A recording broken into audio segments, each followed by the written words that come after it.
Well, I'm back, everyone, and I'm coming back strong. Woohoo! Since day one, I've been asked to make a top 10 best Simpsons episodes list. And for the most part, I've kind of avoided doing that list because, well, there's 600 episodes and counting of this show. Where the hell do you even begin? Hell, I've been behind this show since season 14. It's at season 30 now, and it's been a pain in the ass to catch up with this show. In fact, I'm still behind, but after like season 20, I had very little episodes stand out to me after season 12, so honestly, I've just given up trying to catch up with this show at this point. And this list is so overdue that I see no reason putting it off any longer. And you know what? Because it's so overdue and because I've been gone for so long, I think 10 spots isn't enough to make up for that. And besides, this show has so many great episodes that it kind of deserves a bigger list. So for the first time in Jem Reviews history, it's time for a top 20 list. Woohoo! And even with the list being this big, I can guarantee you there's a 99% chance I won't have your favorite episode on here. As a wise show once said, Simpsons did it! Simpsons did it! so for a show that's been on this long, that has done everything, it's bound to have one episode that stands out to you that'll be much different from everyone else. Who knows, maybe I'll make a second Simpsons episodes list around those seasons. Also, while you're at it, leave a few suggestions for episodes I can consider for a top 10 worst Simpsons episodes list. I'll accept Lisa Goes Gaga. Trust me, I've gotten more than enough requests to do that episode already. And for the record, the only episodes I'm disqualifying from this list are the Treehouse of Horror episodes, since they already have their own video. But for the record, Treehouse of Horror 4 and 5 would both be on this list if I was including them. Anyway, I'm done keeping you guys waiting. You guys have done enough of that already. So let's finally count down my top 20 favorite Simpsons episodes. The Simpsons. Weekend at Burnsies. Nothing like a good old parody of one of your favorite comedies to start off your first top 20 list. Actually, this episode isn't only a Weekend at Bernie's parody, it's also an episode about medical marijuana. It's about Homer getting injured by a group of crows and being put on medical marijuana for his pain, and then trying to get it legalized but failing. And in a pretty humorous and fitting way, too. He and the other marijuana supporters literally get so stoned that they completely miss the voting. Something even GTA 5 seemed to draw inspiration from for one of their side missions. What? The smoke in. I'm at City Hall. I'm the only fool here. Yeah. Oh, shit. I'll be right there. Honestly, I do really like the weed plot of this episode, since it doesn't really give its opinion on if weed is good or bad. It actually tries to focus on both sides of the argument, while at the same time still taking advantage of all the comedic and creative scenarios it can draw from it. Though, at the same time, it does imply that most people who have a problem with the drug don't actually know that much about it, but that's something that's worked in pretty subtly. Like, Homer initially has his issues with it because of something that happened that didn't even involve him trying it. And considering the fact that this came out in 2002 when medical marijuana was much more controversial, it's pretty remarkable this episode itself wasn't really all that controversial, considering it never straight out takes a side, which very easily could have been interpreted poorly by both sides. But because it's so fairly written and so unconfrontational, it's easy to keep both sides from feeling attacked, which is hard to do when you're an adult comedy show. It's writing like that that's a big reason this show has been around so long, and when they do get to the Weekend at Bernie stuff, it's all perfectly executed and ties in well with the weed plot, as well as captures the full charm of the movie while blending it with the charms of the show. An overall classic episode that deserves to be considered among the best. Mom, my potato is eating a carrot. The Simpsons. Great. Gotta love episodes that compare two topics that go perfectly hand in hand: conspiracy theories and wanting to feel accepted. All jokes aside though, this episode actually does a decent job blending those two topics together in a humorous and enjoyable fashion. It's about Homer finding out that most of the people in his life are members of a secret organization called the Stonecutters. And as a result, they get exclusive benefits, and Homer wants to join, as no one's ever let him be a part of a secret club before. Sorry, not you, Homer. Why not? This episode has a ball with conspiracy theories, as it ties them with everyday misfortunes that people have to deal with, like traffic jams for example, and touches on the fact that some people never seem affected by these misfortunes. In fact, just thinking about it, that's basically the biggest conspiracy theory everyone has, that things always work out better for others for some undisclosed reason. It's honestly a pretty entertaining and relatable episode, and some of the twists and turns along the way are so memorable.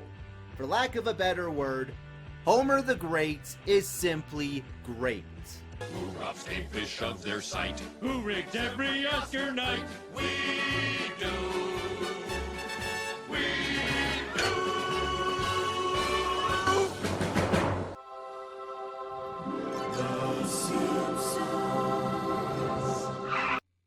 The Way We Was. If you've been around my channel long, you've probably figured out that I'm a big sucker for romance episodes and origin episodes, and even more so of episodes like this one that combine the two. This episode is the story of how Homer and Marge ended up meeting and falling in love with each other, and highlights the differences and doubts that were initially there. Now, after 30 years of The Simpsons, it's hard not to have one of those moments where you wonder why Marge stays with Homer, as is a common feeling for practically any animated married couple. So this is The Simpsons' explanation for that, and it's actually pretty impressively done.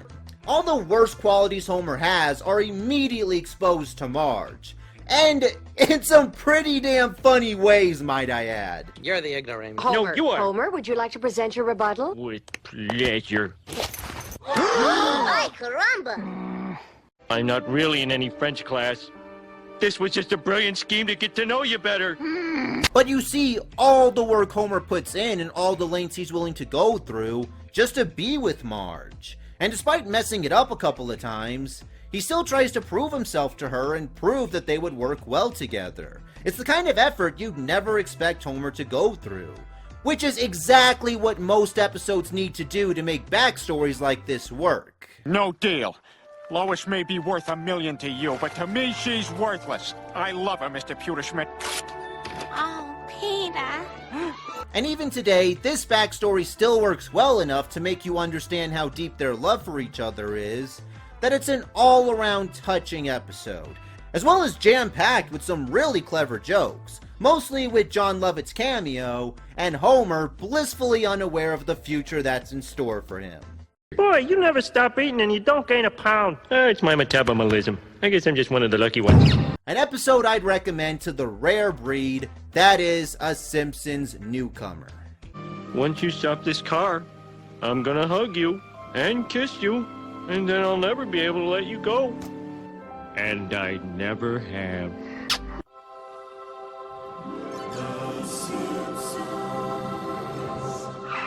Bart vs. Australia.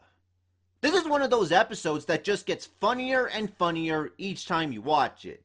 It's about Bart prank calling someone in Australia after a disagreement with Lisa, and as a result, he gets indicted and has to make a public apology, resulting in every single bit of stereotyping about Australia you could possibly find. The jokes in this episode are so over the top and so unbelievably ridiculous that you'll find yourself coming away with a few lines you won't help but have to repeat. This is a knife. That's not a knife, that's a spoon. All right, you win. I see you've played knifey spoony before. Yeah, people have made actual games over that one line. And while the episode did get some controversy for how stereotypical it is, honestly, I find the jokes here so crazy that I don't really believe any of these stereotypes. The jokes to me seem very self-aware in how exaggerated they are, that it doesn't seem to be intentionally malicious. And the episode story unfolds in such bizarre ways that it's so hard not to feel a desire to rewatch it. It's a rare breed of funny that'll give you a fun little Outback experience. $900 dues? Tobias! Did you accept a 6-hour collect call from the state?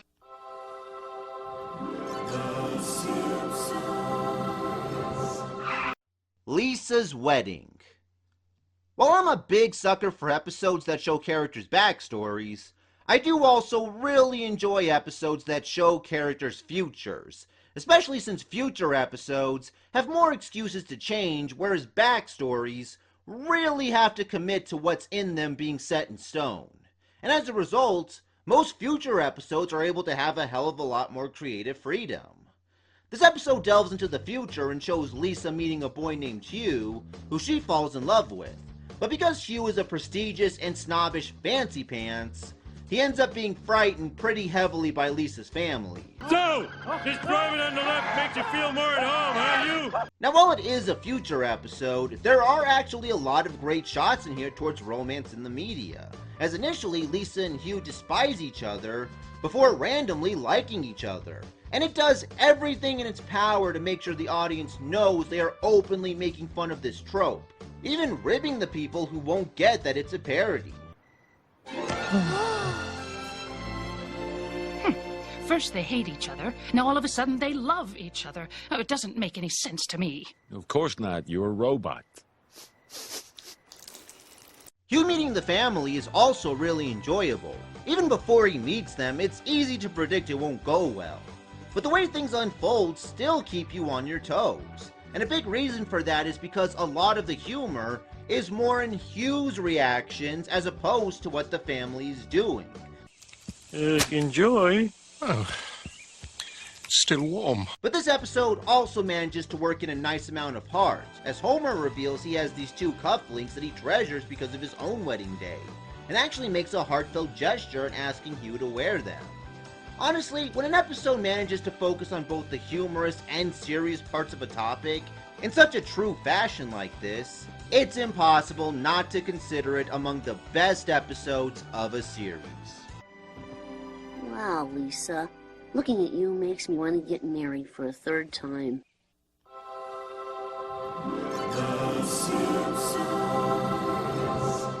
Itchy and Scratchy and Marge. Yeah, well, we all knew the episode that dealt with censorship was gonna find its way onto this list.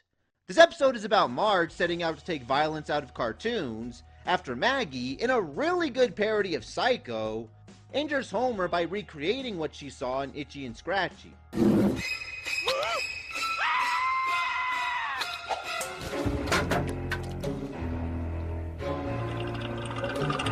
The episode debates the connection between violence in the media and people's actions. And while there is an awareness that violence in the media may drive a set amount of people to commit certain actions, the odds of it happening are so low that the ends really don't justify the means. While Marge does prove successful in getting her way, and while it does have some positive benefits as kids start playing outside and becoming more productive, it also results in the people she inspired going absolutely crazy with power and feeling like they can censor whatever they want for whatever reason, to where even Marge, who founded this whole operation, starts regretting her cause, as it itself has had its meaning destroyed. That's honestly a pretty unique view of censorship. Nowadays, most shows discuss censorship in order to poke fun at how biased censorship can be. But this episode actually explores the positives and explains why those positives, in the end, might not be worth it. And it's that level of maturity that makes this episode one of the best of the series. I will never watch your show, buy any of your products, or break if I see you crossing the street. Wow, that's cold.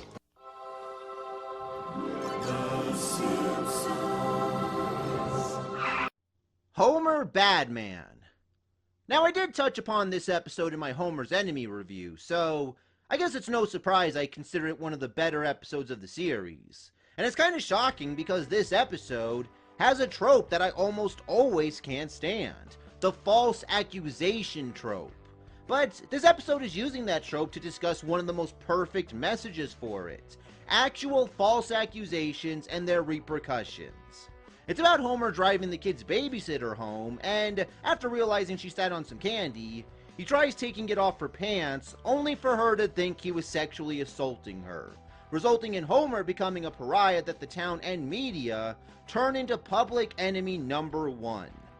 This is one of those rare breeds of episodes where it takes tropes that can be done very wrong and uses them in the most perfect situations conceivable. Because even though Homer is falsely accused, it's understandable how that misunderstanding happened, and the ensuing mob mentality is pretty damn accurate to how a situation like this would arise. Not to mention, aside from the message, there's some amazing comedy here. The first few minutes involve Homer and Marge at a candy convention, and it has some of the most epic jokes in the series. I'm especially fond of this one here. See you in hell, Candy Boys!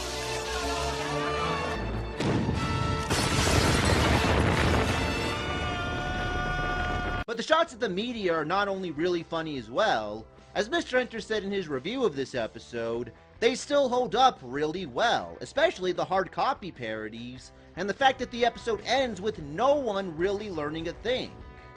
Not only is this episode a shot at the media and mob mentality, but it's an overall shot at people in general, and how they always seem to need a bad guy or someone to hate, no matter how warranted the hatred is.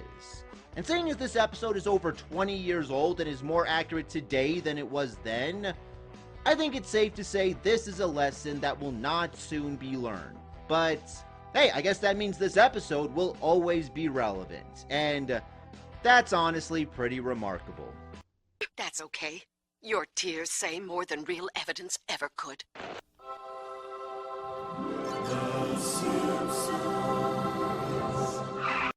Deep Space Homer.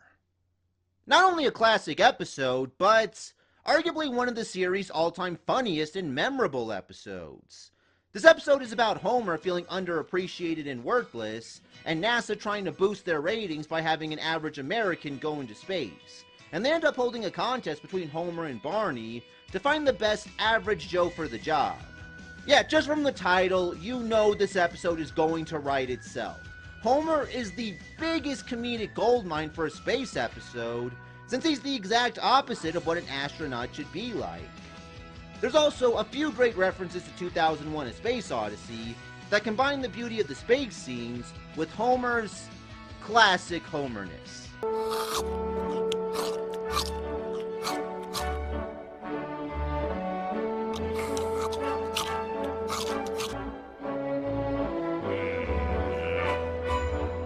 Also, the idea of NASA trying to boost their ratings is a pretty ingenious little commentary on how important ratings have become, and the way they get their inspiration is very well written.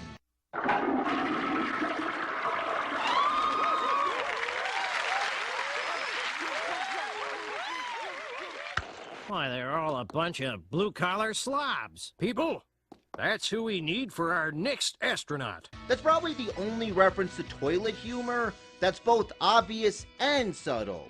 And on top of that, this episode also found its way into meme culture. One thing is for certain, there is no stopping them. The ants will soon be here. And I, for one, welcome our new insect overlords. Yeah, that shows how fondly people are still remembering this episode. Like I said, it's an overall classic. What more do you need? What's the opposite of shame? Pride? No, not that far from shame. Less shame? Yeah.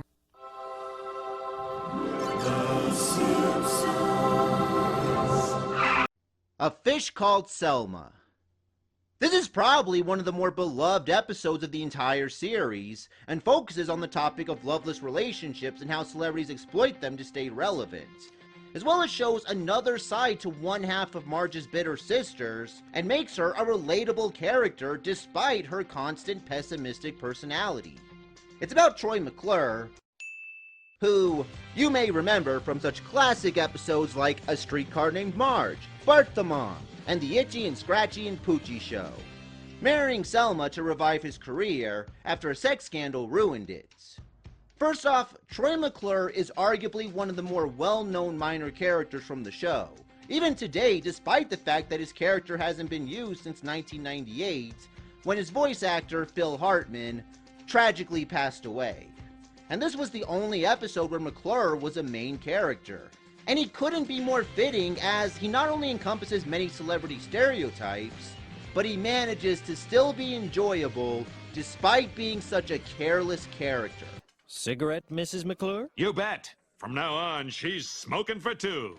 Now, while the episode is focusing on loveless relationships, it isn't exactly a hit piece or anything. It actually tries to explore both sides, which is kind of a unique way to handle it. Because while it does show how low it is to play with someone like that, Selma eventually does warm up to the idea because of what it nets her. But it does so in a way that doesn't make Selma look shallow. In fact, it shows a more sensitive side to her that you really don't see. And even she ends up having her limits, and her limits are morally understandable. Marge's sisters may have been best known for their cynical natures, but it's so nice to see episodes where they have gentler sides, and how those sides are used to discuss out-of-the-box topics. And A Fish Called Selma stands out as one of their greatest achievements in that category. My good looks paid for that pool, and my talent filled it with water. Hi, I'm Troy McClure, your future uncle.